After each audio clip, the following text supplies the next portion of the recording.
Si Emmanuel, hindi man nagsasalita, ay nagpipigil ng ines habang palipat-lipat ang tingin mula sa tutor niya hanggang sa ama nito. 5 plus 5, Emmanuel? Tanong ni Cherry habang abala pa rin kausap sa phone. 10. Sagot ni Emmanuel pero ramdam ko sa boses niya ang pagkainip. Pagkatapos ng sagot ni Emmanuel, hindi na siya sinundan ng tutor. Sa halip, sumulyap na naman sa Cherry kay Zephyr at medyo tinaasan pa ang boses. Yes, I'll be free later, around 6. I'll text you the place. Napakurap ako. Naku po, totoo nga. May type si Teacher Cherry at mukhang si boss ang target niya. Napailing ako habang tinutungo ang side ni Emmanuel para bisuhan siya. Okay ka lang ba? Bulong ko. Tumango siya pero bumulong din. Yaya, I told you, I don't like girl tutors. They're just like daddy. Nagulat ako sa tinura niya pero napaisip ako. So kaya pala. Napatingin ako kay Zephyr. Parang walang pakialam sa paligid habang abala sa papel. Pero may nararamdaman akong kiliti sa loob. Kung hindi man niya napapansin si Cherry, ako kaya? Napapansin niya ba ako kahit konti lang? Pero agad kong iniling ang isip ko. Focus, Ariana. Nandito ka bilang yaya, hindi bilang rival ng tutor? Nagbigay ng break si Teacher Cherry. Alright, Emmanuel. 10 minutes break. You can relax a bit? Ano niya habang humikap at muling tumingin sa phone niya. Halatang bored at wala man lang effort na iparamdam kay Emmanuel na interesado siyang magturo. Biglang sumigla ang mukha ni Emmanuel, parang nakawala sa hawla. Tumakbo siya agad papunta sa daddy niya. Bit-bit ang coloring book na parang gusto niyang ipakita ang ginawa niya. Daddy, look oh! Sigaw ni Emmanuel habang nilapag ang coloring book sa mesa ni Zephyr. Ako naman nasa tabi lang nila, nakabantay at tandang umawat kung sakaling maging sobrang kulit si Emmanuel. Pero napangiti din ako dahil sa wakas, nagliwanag ang aura ng bata. Napatingin si Zephyr sa anak, pansamantalang sinara ang folder na binabasa. Pagkasilip sa coloring, tinaas niya ang tingin kay Emmanuel, tapos lumipat ito sa akin. Kamusta ang tutoring ni Cherry? Diretso niyang tanong. Nagkatinginan kami ni Emmanuel. Parang gusto kong iwasang sagutin ng diretso pero naramdaman ko ang titig ni Zephyr. Matapang. Tila may hinihintay na tapat na sagot. She's okay naman po, sir. Though medyo distracted lang po siya kanina. Sagot ko, maingat ang tono. Distracted? Ulit niya, kunot noo. Parang madalas pong nasa phone and Emmanuel wasn't that engaged. Hindi siya ganun ka-focus din. Biglang nagsalita si Emmanuel. She kept looking at you, Daddy, and she's always smiling. Not at me, at you. Napangawi ako. Napaka-prangka talaga ng bata. Napalingon si Zephyr sa anak at medyo napabuntong hininga. Inayos niya ang pagkakaupo at muling tumingin sa akin. Thanks for the honesty, Miss Ariana. Malamig pero kalmadong wika niya. I will take note of that. Tumingin siya sa relo tapos sa anak. Emmanuel, after lunch, we'll talk about your tutor, okay? Tumango si Emmanuel sabay bulong. Can we change her? Ako naman tahimik lang, pero sa loob-loob ko mukhang may magandang nangyayari. At mukhang nagsisimula nang mapansin ni Sir Zephyr kung sino ang tunay na may malasakit sa anak niya. Napatingin si Zephyr sa akin, matagal, tahimik. Ramdam ko ang lalim ng titig niya. Para bang may gusto siyang tukuyin o sabihin, pero hindi ko talaga alam kung ano. Wala naman akong nasabing mali, di ba? Napanunok ako ng bahagya at umiwas ng tingin. Pero, para bang hindi na rin siya nagsasalita. Bakit ganyan siya tumingin? Tanong ko sa sarili habang sinusubukang panatilihin ang composure. Bigla namang nagsalita si Emmanuel, sabay upo sa tabi ko. Daddy, why don't we just hire a boy tutor? Kumunot ang noo ng bata. I don't like Teacher Cherry. She's not even looking at me when she teaches. Muling bumalik ang tingin ni Zephyr kay Emmanuel, tsaka napailing ng bahagya. You can't always choose people based on your likes, Emmanuel. May nahon niyang sagot. Pero hindi ka siya interested. She is interested in you. Sabat muli ni Emmanuel sabay turo sa daddy niya. She keeps looking at you, not me. Natawa ko sa loob-loob ko, pero pinigilan ko ang sarili kong magsalita. Napabuntong hininga si Zephyr at muli, tinapunan ako ng sulyap. Para bang sinasabi ng mata niya na, nakikita mo ba to? Noted, may nahon niyang sabi. I'll think about it. For now, makinig ka muna kahit ayaw mo, okay? Tumango si Emmanuel pero halatang hindi pa rin siya kontento. Ako naman hindi ko alam kung mas natatawa ako sa bata o naiilang sa mga sulyap ng boss ko. Pero isa lang sigurado ko, may tensyon sa pagitan naming dalawa ni Zephyr at hindi ko alam kung bakit ako biglang kinakabahan. Tahimik lamang ako habang nakaupo sa isang sulok ng study room. Pinapanood ko si Emmanuel na nagpipilit makinig kahit halatang bored na siya. 1 hour left, sabi ni Teacher Cherry kanina. Kaya siguro tiniis na lang ni Emmanuel ang lahat. Nilingon ko siya ng bahagya. Ang cute pa rin kahit nakakairita. Lalo pat nagpumilit ngumiti habang binabanggit ang mga salitang halatang hindi niya naman gustong sabihin. Tumayo ako saglit para ayusin ang tubig niya sa lamesa pero ramdam kong may mga mata na sumusunod sa akin. Paglingon ko, si Teacher Cherry. Nakakunot ang noo, parang naiistorbo sa presensya ko. What the hell is her problem? Wala naman akong ginagawa. Tahimik lang akong nanonood. Sinigurado kong okay lang si Emmanuel, pero sa tuwing titingin siya sa akin, para bang sinasabi ng mga mata niya, hindi mo naman trabaho to, yaya ka lang. Napabuntong hininga ako at bumalik sa pagkakaupo. Hindi ko alam kung insecurity ba ang tumama sa kanya o selos, lalo na't mula pa kanina pasulyap-sulyap. Aba, mukhang asawa nga niyang kausap at mukhang di yun kinatutuwa ni Cherry. Napakagat ako sa loob ng pisngi ko. Sinusubukan pigilan ng ngiting pilit sumusulpot. Ewan, pero may kakaibang satisfaction sa mukha ni Teacher Cherry ngayon. Parang napipilitan siyang umiti sa bata habang ako tahimik lang. Pero nakikita ko lahat. Sino ba talagang binabantayan mo, Ariana? Si Emmanuel o ang relasyon ng tutor sa boss mo? Hindi ko rin alam. Pero isa lang ang sigurado ko. Mas mainit pa yata ang tensyon ko dito kaysa sa uniform na suot ko. Sa wakas, natapos din ang first class ni Emmanuel. Kita ko sa mukha ng bata ang pagod pero mas nangibabaw ang excitement niya habang nagmamadaling lumapit sa akin. Yaya Ariana, gusto ko maligo sa pool. Sabi niya, hawak ang kamay ko habang hinihila ko paalis ng study room. Ang init-init kaya, natatawa ko kahit papaano. Kanina lang halos hindi siya mapakali sa harap ni Teacher Cherry, pero ngayon biglang ang likot na naman. Sigurado ka ba, Emmanuel? Tanong ko habang sinisilip ang langit mula sa bintana. Maaraw nga, baka mapagod kang masyado. Kakaligo ko lang kaninang umaga. Hindi po, gusto ko sa pool. Gusto ko mag-drive. Promise, hindi ako mapapagod. Sabay ngiti ng malaki. Tumango-tango pa siya habang sinasabayan ang sayaw ng bawat galaw. Paano nga ba naman may tatanggi ang batang ganito kakulit at kakyut? Paglingon ko, naroon pa rin si Zephyr, kakababa lang ng phone. Tila narinig ang hiling ng anak niya kaya tumingin din to sa amin. Let's him swim kung gusto niya, sabay ng malamig na tono. But you stay close. Don't let him out of your sight, Ariana. Parang may bigat na dagdag sa sinabi niya, pero ngumiti pa ako ng bahagya. Opo, sir. Yehey! Sigaw ni Emmanuel habang tumakbo palayo. Dire-diretso na sa kwarto niya para magpalit ng damit pampaligo. Ako naman napailing na lamang. Ang kulit talaga ng batang to. Pero aminado ko natutuwa ako sa kanya. Pero may kakaibang lambing tong si Emmanuel na hindi mo basta-basta matatanggihan. At kung tutuusin parang hindi lang siyang mahirap tanggihan sa mansong ito. Ariana, tara na! Sabay na tayo? Masiglang tawag ni Emmanuel habang nakasuot na ng floaters at goggles. Nasa gilid na siya ng pool at nakaupo sa edge. Ang mga paay nilalaro ang tubig. Nakatayo ako sa hindi kalayuan. Suot pa rin ang uniform na binigay sa akin ng batang sabik na sabik lumangoy kasama ko. Emmanuel, ikaw na lang ang babantay na lang kita rito? Sabi ko habang sinusubukang ngumiti kahit halata na hindi ako kampante. Ha? Ayoko. Gusto ko may kasama ako. Mas masaya pag may kasama. Yung dati kong yaya sumasama sa akin lagi, ikaw din dapat, giit niya. Nagpapadyak pa sa pagkakaupo. Napakamot ako sa sentido.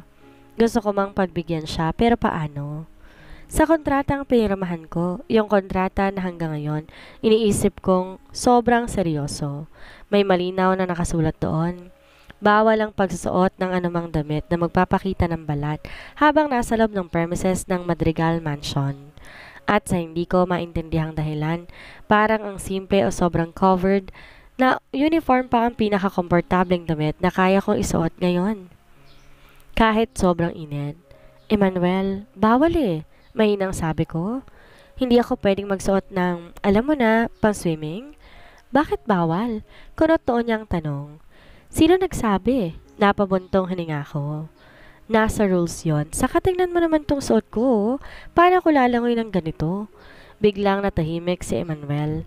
Napatitig siya sa akin habang inaarok ang sagot sa kanyang batang isipan. Pero bago pa siya makapagsalita muli, may malamig at mahabang tinig ang narinig ko mula sa likuran. Kung may problema sa suot niya, dapat sana may swimming attire na appropriate at hindi revealing, ani Zephyr habang nakasandal sa poste malapit sa sliding door. Hindi ko alam kung gaano siya katagal na naroon. Nakasuot siya ng simpleng polo at slacks pero kahit ganon, parang may presensya siyang otoridad. Napalingon ako sa kanya. Parang napaso ko sa biglaan niyang pagsingit. Ay, sir, akala ko po wala na kayo dyan, sabi ko. Mabilis ang tibok ng puso ko. Hindi ako aalis hanggat walang kasiguraduhang ligtas ang anak ko. Aniya, diretso ang tingin sa akin. Kung nahihirapan kang sumunod sa mga terms, let me know. I can make an adjustment as long as it doesn't compromise decency. Nagkatinginan kami na ilang segundo. Yung tipong kahit may araw, parang ako lang ang naiinitan. Hindi ko mawari kung may inis ba sa boses niya o concern. Hindi po, sir. Sagot ko agad. Sasamahan ko po si Emmanuel sa pool kahit hindi ako lumangoy.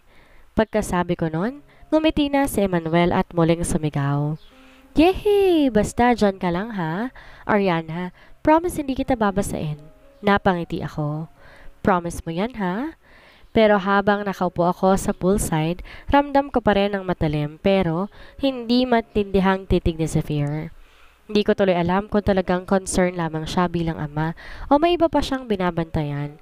At kung totoo mang may adjustment siya na handang gawin, ba't parang kailangan ako ang mag-adjust ng damdamin ko, hindi sa kontrata? Emmanuel, sigaw ko habang nagpipigil ng tili.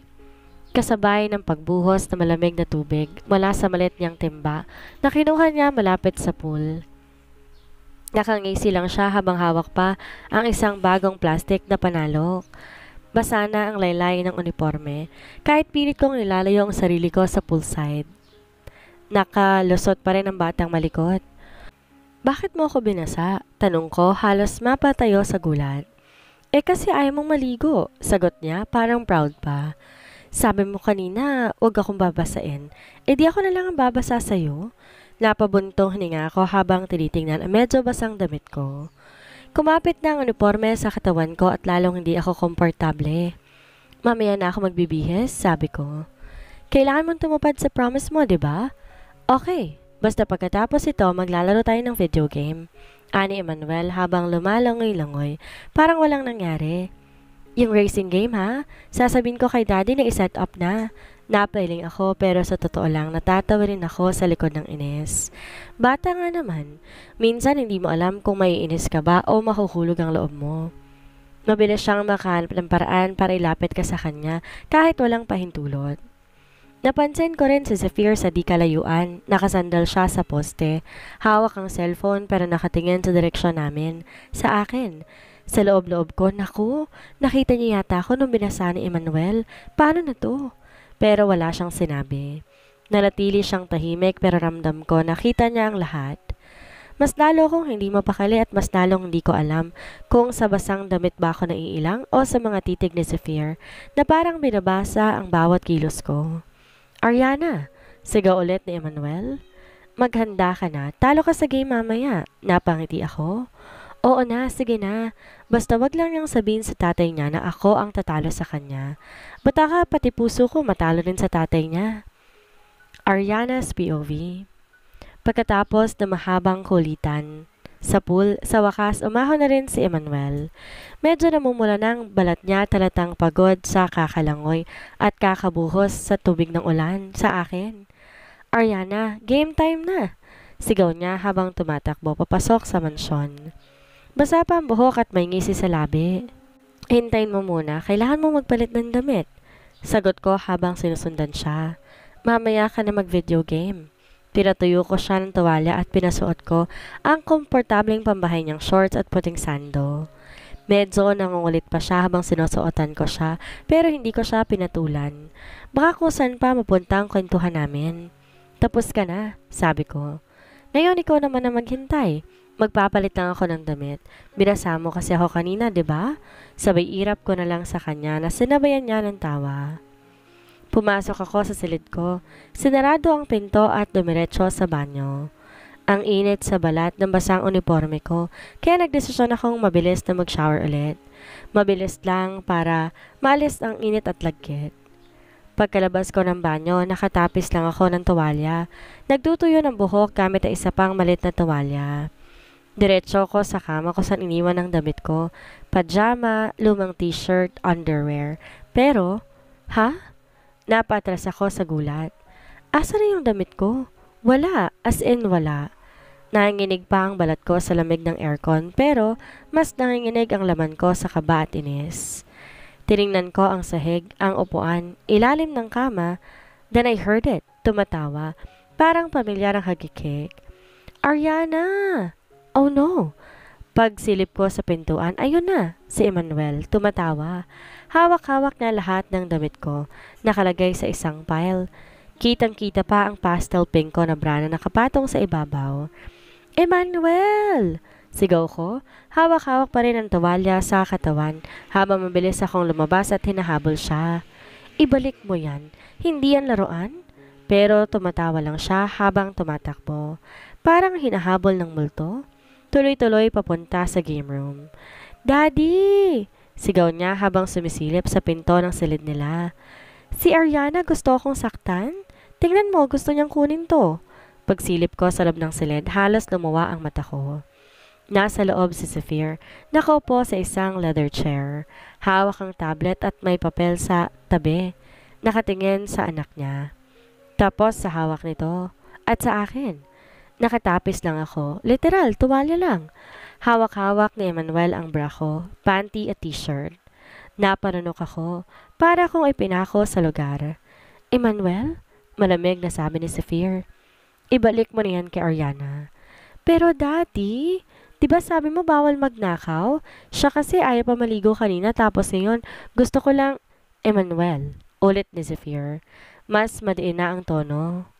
Napakamot sa ulo ang bata. Okay, fine. Sabay abot ng damit sa akin. Kinuha ko to at nanginginig pa rin ang kamay ko habang pinipilit manatiling dignified sa ilalim ng napakaliit na tuwalya. Pagkatapos ko makuha ang mga damit ko, lumingon ako kay Zephyr na tahimik lang na nakatitig sa akin. Kahit alam kong galit siya, amused o curious, ang sigurado lang ako ayoko nang maulit to kahit kailan. Sorry po, mahina akong sabi. Lumakad ako paatras. Dahan-dahan, papalayo, papunta sa silid ko. At kahit naka-aircon ang buong bahay para ko nilalagnat sa init ng mukha ko. Grabe na to, sobrang kahiyan. Salamat, Emmanuel. Halos tumatakbo na ako pabalik sa silid ko matapos sa nakakayang eksena sa game room. Hawak ko pa rin ang mga damit ko habang ang puso ko'y kumakabog sa kaba at sa inis. Ariana, anong buhay to? Ba't parang araw-araw may bagong abala sa'yo? Pagliko ko sa hallway papunta sa kwarto ko, bigla akong napatigil. Nakatayo doon si Adelpha, ang katulong na laging may taas-baba ang tingin. Laging parang amoy suka ang ilong kapag ako ang kaharap. At gaya ng inaasahan, nakapamewang siya ngayon. Nakataas ang isang kilay habang hinahagod ako ng tingin mula ulo hanggang paa. Ay nako, ano yan? Bungad niya sabay irap. Anong klaseng ayos yan, Ariana? Nakatapis ka lang parang, alam mo na, inaakit mo ba si Sir Zephyr? Napatigil ako, napanunok, at sa loob-loob ko gusto ko siyang sabunutan. Hindi mo intensyon? Anong tingin mo sa sarili mo? Banal?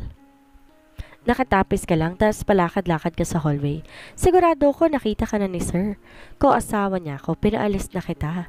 Nag-init ang pisi ko sa hiya at sa galit. Hindi ko kagustuhan to.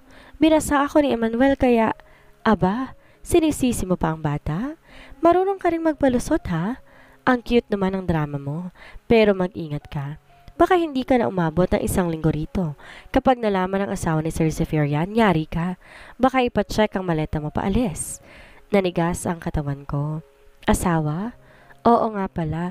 May asawa nga pala si Sir Zephyr. Ba't parang nakalimutan ko yon tuwing nasa paligid siya at bakit parang totoo ang sinasabi ni Adelpha?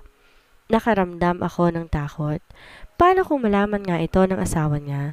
Paano kung pati yung kaninang eksena sa game room nakita o kinuwento ni Emmanuel sa mommy niya?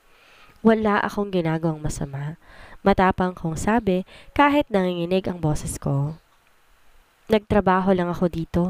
Gumisis si Adelpha. Masama. Mapang-asar. Kung ako sa'yo, mag-ingat ka, Ariana. Hindi lahat ng babae dito nabubuhay sa pakyut, lalo na kapag may asawa na ang boss. At diretsyong lumakad palayo si Adelpha habang ako ay naiwan lang sa hallway. Hawak pa rin ang nabasa kong mga damit, habang ang isip ko puno ng kaba. Hindi pa nga ako nakaka-recover sa kahihiyan, may kontrabida na kaagad. Teka lang, universe, pahinga naman. Bumuntong hininga ko ng malalim bago ko pumasok sa game room. Kaya mo to, Ariana. Walang makakatalo sa'yo. Kahit si Adelpha pa yan. Kahit basang sisiw ka pa kanina. Pagkapasok ko, agad akong sinalubong ni Emmanuel na para bang matagal akong nawala. Finally, sigaw niya habang may hawak ng controller. Akala ko hindi ka na babalik. Tara na, maglaro na tayo. Napangiti ako kahit pa may naiwan din kaba sa dibdib ko dahil sa kaninang pagtatalo namin ni Adelpha. Umupo ako sa tabi ni Emmanuel at agad kong kinuha ang controller. Habang abala kami ng pagmamaneho ng kotse sa game, naramdaman kong parang sinusulipan ako ni Emmanuel paminsan-minsan. Maya-maya nagsalita siya. Ate Ariana, may boyfriend ka na ba? Napakunot ang noo ko pero ngumiti rin. Ang random naman ang tanong mo. Sagot na. Curious lang ako eh. Tumawa lang ako ng kaunti at saka ko sinabi, meron dati, pero matagal na yon. Wala na kami. Bakit kayo nag-break? Tanong niya ulit habang tumatalon ang karakter niya sa screen. Huminga ako ng malalim. Mature ng bata para sa mga ganitong tanong nga. Nahiya ako. Simpleng sagot ko. Niloko niya ako. Mas pinili niya yung iba. Grabe siya, ang sama naman niya. Sabi ni Emmanuel na parang totoong galit. Kung ako yun, hindi kita lolokohin. Natigilan ako.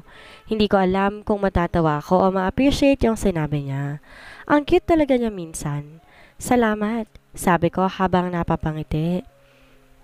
Nakiss ka na ba? Bigla niyang tanong. Walang kaabog-abog. Napabaling ako sa kanya. Ha? Bakit mo naman naisip yan? Curious lang ako. Nakita ko kasi sa TV, yung mga babae at lalaki nagkikiss. Sabi ni Cherry kapag may boyfriend daw, dapat marunong mag-kiss. Napairap ako ng bahagya na marinig ko ang pangalan ni Cherry. Talaga lang ha? Pati ba naman yon tinuturo mo ng ganyan? Sagot ko na iniikot ang controller. Oo, nakiss na rin ako dati pero hanggang doon lang. Hindi masarap? Tanong niya, seryosong-seryoso pa. Hindi naman masama, pero hindi rin espesyal kung hindi totoo ang nararamdaman ng tao. Ang totoo, Emmanuel, hindi lahat ng kiss masaya. Minsan masakit din. Hindi dahil sa pisikal ha, kundi dahil sa puso. Napatingin ako kay Emmanuel. Tahimik siya. Huwag mo munang isipin ang mga bagay na yan, okay? Bata ka pa. Maglaro muna tayo. Saka na yung mga love-love na yan. Napabuntong hininga siya. Sige, sabi niya. Pero promise mo, Ate Ariana, pag nagka-boyfriend ka ulit, dapat mabait kasi kung hindi, ako unang manununtok sa kanya. Natatawa na lang ako. Promise. At doon ko naisip, kahit gaano kakomplikado ang mundo na matatanda, nakakagaan pa rin sa loob kapag may batang katulad ni Emmanuel na nagpapakita ng genuine care, even in his own little ways. At sa isang iglap, parang nakalimutan ko ang stress. ang takot at maging si Zephyr.